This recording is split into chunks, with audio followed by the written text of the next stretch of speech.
ہے کہ ایک عورت رسول اللہ صلی اللہ علیہ وسلم کے پاس آئی تو وہ اس قدر روئی تو مجھے اس پر ترس آ گیا۔ وہ عورت کہہ رہی تھی کہ مجھے ڈر ہے کہ میں ہلاکت میں جا پڑی ہوں، میرا خاوند مجھ سے بہت دور چلا گیا ہے۔ پھر ایک بوڑھی عورت آئی اور کہا کہ اگر تو وہ سب کچھ کرے جس کا میں تجھے حکم دوں تو تیرا شوہر تیرے پاس لوٹ آئے گا۔ جب رات ہوئی تو وہ میرے پاس 2 سیاہ کتوں کو لے کر آئی۔ بسم اللہ الرحمن الرحیم۔ السلام علیکم ورحمۃ اللہ۔ محترم ناظرین، سحر ایسے اثر کو کہتے ہیں جس کا سبب زہر نہ ہو، خواہ مانوی کوئی سبب ہو، جیسے خاص کلمات کا اثر یا غیر محسوس چیزوں کا ہو، جیسے جنات اور شیاطین وغیرہ کا اثر۔ بس ان چیزوں کے اثر سے حضرات انبیاء کرام بھی متاثر ہو سکتے ہیں، جیسے زہر اسباب کا اثر ان پر ظاہر ہوتا۔ اس میں ایمان کے قوی یا ضعیف ہونے کو دخل نہیں، بلکہ اسباب کی تاثیر کا دخل ہے، اور رسول اللہ صلی اللہ علیہ وسلم پر سحر کے اثر کا ہونا حدیث صحیح سے ثابت ہے۔ بخاری شریف حدیث میں روایات موجود ہیں، ان حضرت صلی اللہ علیہ وسلم پر لبید کی یہودی اور اس کی بیوی نے جادو کر دیا تھا۔ اس کے بعد آپ کو ایسا لگنے لگا تھا کہ آپ کسی کام کو کر چکے ہیں، جبکہ اب آپ نے کام نہیں کیا ہوتا تھا۔ یہاں تک کہ ایک روز آپ نے حق تعالیٰ سے دعا کی، اس پر سورۃ ناس اور سورۃ فلق نازل ہوئی، جن میں ایک کی 5 آیتیں اور ایک کی 6 آیتیں، مجموعہ 11 آیتیں ہیں، اور آپ صلی اللہ علیہ وآلہ وسلم کو وہیں سے سحر کا موقع بھی معلوم کرا دیا گیا۔ چنانچہ وہاں سے مختلف چیزیں نکلیں جن میں سحر کیا گیا تھا۔ اس میں ایک دانت کا ٹکڑا بھی نکلا جس میں 11 گرہیں لگی ہوئی تھیں۔ حضرت جبرائیل علیہ السلام صورتیں پڑھنے لگے، ایک ایک آیت پر ایک ایک گرہ کھلنے لگی۔ چنانچہ آپ صلی اللہ علیہ وآلہ وسلم مکمل طور پر شفا یاب ہو گئے۔ مزید تفصیل کے لیے روح المعانی در منشور اور شروعات حدیث میں موجود ہیں۔ ابن نمیر نے حشام سے، انہوں نے اپنے والد سے اور انہوں نے حضرت عائشہ رضی اللہ تعالی عنہا سے روایات کی ہے، کہا کہ رسول اللہ صلی اللہ علیہ وآلہ وسلم پر بنی زری کے ایک یہودی لبید بن عاصم نے جادو کیا، یہاں تک کہ آپ صلی اللہ علیہ وآلہ وسلم کو خیال آتا کہ میں یہ کام کر رہا ہوں، حالانکہ وہ کام کرتے نہ تھے۔ ایک دن یا ایک رات آپ صلی اللہ علیہ وسلم نے دعا کی، پھر فرمایا کہ عائشہ، تجھے معلوم ہوا کہ اللہ جل جلالہ نے مجھے وہ بتلا دیا جو میں نے اس سے پوچھا۔ میرے پاس 2 آدمی آئے، ایک میرے سر کے پاس بیٹھا اور دوسرا پاؤں کے پاس۔ وہ دونوں فرشتے تھے۔ جو سر کے پاس بیٹھا تھا اس نے دوسرے سے کہا جو پاؤں کے پاس بیٹھا تھا، اس نے سر کے پاس والے بیٹھے ہوئے سے کہا کہ اس شخص کو کیا بیماری ہے؟ وہ بولا کہ اس پر جادو ہوا ہے۔ اس نے کہا کہ کس نے جادو کیا؟ وہ بولا کہ نبید بن عاصم نے۔ پھر اس نے کہا کہ کس میں جادو کیا ہے؟ وہ بولا کہ کنگھی میں اور ان بالوں میں جو کنگھی سے جھڑے، اور نر کھجور کے گابے کے ریشے میں۔ اس نے کہا یہ کہاں رکھا ہے؟ وہ بولا کہ زیاران کے کنویں میں۔ ام المومنین حضرت عائشہ صدیقہ رضی اللہ تعالیٰ عنہ نے کہا، پھر رسول صلی اللہ علیہ وسلم نے اپنے چند صحاب کے ساتھ اس کنویں پر گئے، اور آپ صلی اللہ علیہ وآلہ وسلم نے فرمایا کہ اے عائشہ، اللہ کی قسم اس کنویں کا پانی ایسا تھا جیسے مہندی کا لال، اور وہاں کے کھجور کے درخت ایسے تھے جیسے شیطانوں کے ساتھ۔ میں نے عرض کیا یا رسول اللہ، آپ صلی اللہ علیہ وسلم نے اس کو جلا کیوں نہیں دیا، یعنی وہ جو بال وغیرہ نکلے؟ آپ صلی اللہ علیہ وآلہ وسلم نے فرمایا کہ مجھے تو اللہ نے ٹھیک کر دیا، اب مجھے لوگوں میں فساد بھڑکانا برا معلوم ہوا، بس میں نے حکم دیا اور وہ دفن کر دیا گیا۔ جادو کے متعلق امام حاکم نے المستدرک میں اور ابن کثیر رحمۃ اللہ علیہ نے اپنی تفسیر میں حضرت عائشہ رضی اللہ تعالیٰ عنہ سے ایک واقعہ روایت کیا ہے۔ آپ رضی اللہ تعالیٰ عنہ فرماتی ہیں، رسول اللہ صلی اللہ علیہ وآلہ وسلم کی وفات کے تھوڑے عرصے بعد مطل جندال کے باشندوں میں سے ایک عورت میرے پاس آئی۔ وہ رسول اللہ صلی اللہ علیہ وآلہ وسلم سے مل کر جادو کے متعلق کسی چیز کے بارے میں کچھ پوچھنا چاہتی تھی۔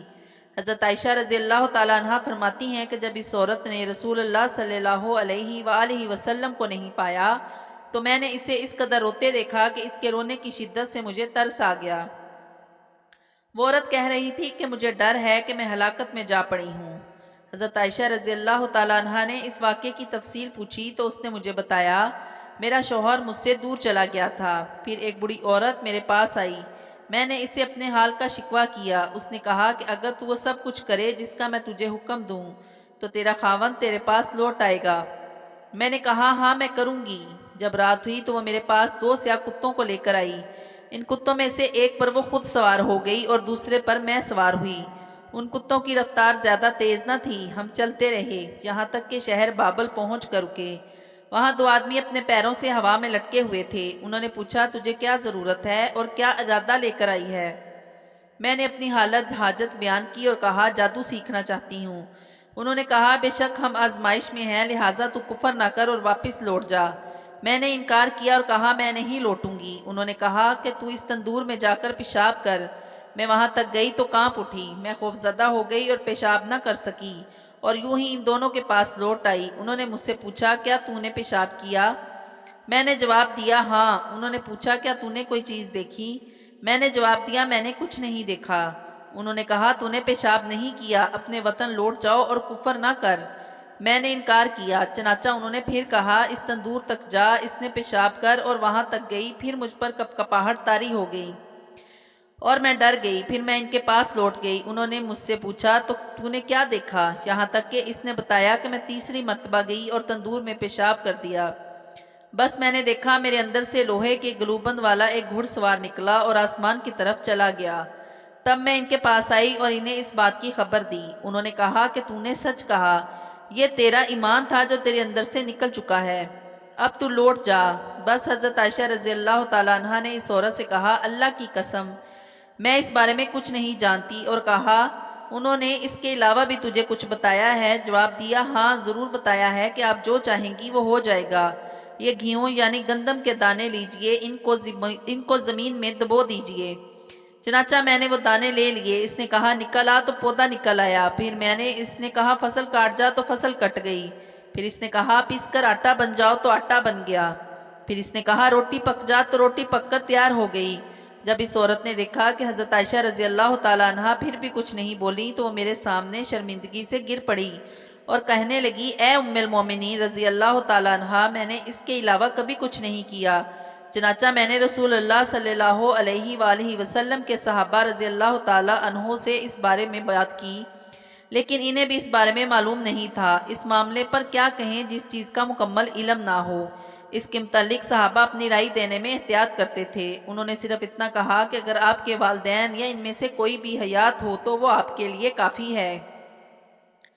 اس واقعے کے پیش نظر حقیقت بات یہ ہے کہ ہاروت ماروت کو اللہ تعالیٰ نے خیر و شر اور کفر و ایمان کا علم دیا تھا، اس لیے وہ ہر ایک کفر کی طرف جھکنے والے کو نصیحت کرتے اور ہر طرح روکتے۔ جب وہ نہ مانتا تو وہ اس سے مخصوص کلمات کہہ دیتے، اس کا نور ایمان جاتا رہتا، وہ ایمان سے ہاتھ دھو بیٹھتا، اسے جادو آ جاتا، اور یہی اس عورت کے ساتھ ہوا تھا۔ امام بخاری نے اپنی صحیح حدیث میں نقل کیا ہے کہ ام المومنین سیدہ عائشہ صدیقہ رضی اللہ تعالیٰ عنہ پر ان کی لونڈی نے جادو کیا تو اس لونڈی کو قتل کر دیا گیا۔ امام محمد رحمۃ اللہ علیہ نے بھی اپنی موطا میں یہ نقل کیا ہے۔ وہ فرماتے ہیں کہ ام المومنین حضرت عائشہ رضی اللہ تعالیٰ عنہ سخت بیمار ہو گئیں۔ ایک آدمی آپ کے پڑوس میں آیا تو اس نے کہا ام المومنین حضرت عائشہ صدیقہ رضی اللہ تعالیٰ عنہ پر جادو کیا گیا ہے، اور جادو بھی اہل ہلاکت کا ہوا ہے۔ ام المومنین رضی اللہ تعالیٰ عنہ نے پوچھا کہ جادو کرنے والا کون ہے؟ تو اس نے کہا ایک عورت ہے، اس وقت وہ آپ کے پڑوس میں کہیں موجود ہے۔ اس وقت اس نے ایک بچہ اٹھا رکھا ہے جس نے اس عورت پر پیشاب کر دیا ہے۔ ام المومنین حضرت عائشہ صدیقہ رضی اللہ تعالیٰ عنہ نے فوراً قریب کے گھروں میں ان کی علامات والی عورت کا پتہ چلایا تو آپ کی لونڈی ایک گھر میں ایک بچہ گود میں لیے بیٹھی تھی اور اس بچے نے اس پر پیشاب کیا ہوا تھا۔ جب اسے بلایا گیا تو اس نے اقرار کیا کہ واقعی میں نے ام المومنین رضی اللہ تعالیٰ عنہ پر ہلاکت کا جادو کیا ہے۔ ام المومنین حضرت عائشہ صدیقہ رضی اللہ تعالیٰ عنہ نے فرمایا کہ میں نے تو مدبرہ بنا دیا تھا، پھر بھی تم نے مجھے ہلاکت کرنے کی کوشش کی۔ اس لونڈی کو کہتے ہیں جس کے مالک نے اسے اپنی زندگی کے بعد آزاد کر دیا، تو اس نے کہا کہ آپ نے آزاد تو کیا پھر بھی مدبرہ ہی بنایا تھا۔ ظاہر ہے کہ مدبرہ ہونے کے ناطے میری آزادی آپ کی وفات سے مشروط تھی، تو میں نے چاہا کہ میں جلدی سے جلدی آزاد ہو جاؤں۔ میری آزادی کا ایک ہی راستہ تھا اور وہ ہے آپ رضی اللہ تعالیٰ عنہ کی موت۔ حضرت عائشہ رضی اللہ تعالیٰ عنہ کی خصوصیات و فضائل کچھ کا ذکر کیا جاتا ہے۔ حضرت عائشہ رضی اللہ تعالیٰ عنہ نبی کریم صلی اللہ علیہ وآلہ وسلم کے محبوب ترین زوجہ تھیں، جس کا ثبوت بخاری کی حدیث میں ملتا ہے، جس میں نبی کریم صلی اللہ علیہ وآلہ وسلم سے پوچھا گیا کہ لوگوں میں آپ کو کون زیادہ محبوب ہے، تو نبی کریم صلی اللہ علیہ وآلہ وسلم نے جواب دیا کہ عائشہ۔ حضرت عائشہ رضی اللہ تعالی عنہا کا نام لیا۔ پھر سوال کیا گیا کہ مردوں میں سے کون؟ تو نبی کریم صلی اللہ علیہ وآلہ وسلم کا جواب تھا حضرت عائشہ رضی اللہ تعالی عنہا کے والد۔ نبی کریم صلی اللہ علیہ وآلہ وسلم نے حضرت عائشہ رضی اللہ تعالی عنہا کے علاوہ کسی اور کنواری عورت سے شادی نہیں کی۔ یہ بھی خصوصیات ہیں کہ حضرت عائشہ رضی اللہ تعالی عنہا کے لحاف میں نبی پاک صلی اللہ علیہ وآلہ وسلم پر وحی کا نزول ہوتا تھا۔ ان کے علاوہ کسی اور بیوی کے لحاف میں کبھی وحی نازل نہیں ہوئی۔ حضرت عائشہ رضی اللہ تعالیٰ عنہ کی خصوصیت ہے کہ جب اللہ تعالیٰ نے آیت تحریر نازل فرمائی تو نبی کریم صلی اللہ علیہ وآلہ وسلم نے ابتدا حضرت عائشہ رضی اللہ تعالیٰ عنہ سے کرتے ہوئے انہیں اختیار دیتے ہوئے فرمایا جلد بازی سے کام نہ لو بلکہ اپنے والدین سے مشورہ لے لو۔ تو حضرت عائشہ رضی اللہ تعالیٰ عنہ نے جواب میں کہا کیا میں اس معاملے میں اپنے والدین سے مشورہ لوں؟ میں تو بلا شبہ اللہ تعالیٰ اور اس کے رسول دارالخرقت چاہتی ہوں۔ تو باقی ازواج مطہرات نے بھی حضرت عائشہ رضی اللہ تعالیٰ عنہ کی پیروی کی۔ ان کی یہ بھی خصوصیت ہے کہ اللہ سبحانہ تعالیٰ نے انہیں اہل افق کے بہتان سے بری کر کے ان کی بارات وہی نازل فرما دی جو مسلمانوں کے گھروں اور ان کی نماز قیامت تک پڑھی جاتی رہے گی۔ اور اللہ تعالیٰ نے یہ شہادت دی کہ حضرت عائشہ رضی اللہ تعالیٰ عنہ پاک باز عورتوں میں سے ہیں، اور اللہ تعالیٰ نے حضرت عائشہ رضی اللہ تعالیٰ عنہ سے مغفرت اور رزق کریم کا وعدہ فرمایا۔ یہ بتایا کہ ان کے بارے میں جو بہتان لگایا ان میں ان کی بہتری تھی، نہ کہ کوئی شر اور عیب، اور نہ ہی ان سے ان کی شان میں کوئی کمی ہوئی، بلکہ اللہ تعالیٰ نے اس سے ان کی شان و منزلت میں اضافہ فرما دیا اور ان کی قدر و منزلت اونچی فرمائی، اور آسمان و زمین میں بسنے والوں میں اس کی بنا پر فضیل و منقبت حاصل ہوئی اور اچھا ذکر باقی رہا۔